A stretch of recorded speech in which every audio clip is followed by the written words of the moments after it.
سيدنا ومولانا محمد وعلى سيدنا علي وسيدتنا فاطمة وسيدتنا زينب وسيدنا حسن وسيدنا حسين وعلى آله وصحبه وبارك وسلم.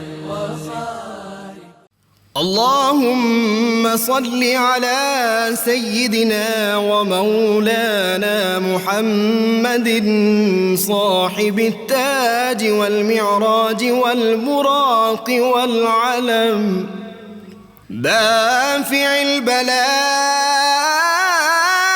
والوباء والقحط والمرض والألم اسمه مكتوب مرفوع مشفوع منقوش في اللوح والقلم سيد العرب والعجم اسمه مقدس معطر مطهر منور في البيت والحرم شمس الضحى بدر الدجى صدر العلا نور الهدى كهف الورى مصباح الظلم جميل الشيم شفيع الأمم صاحب الجود والكرم والله عاصمه وجبريل خادمه والبراق مركبه والمعراج سفره وفوق سدرة المنتهى مقامه وقاب قوسين مطلوبه والمطلوب مقصوده والمقصود موجود سيد المرسلين خاتم النبيين شفيع المذنبين أنيس الغريبين رحمة للعالمين راحة العاشقين مراد المشتاقين شمس العارفين سراج السالكين مصباح المقربين محب الفقراء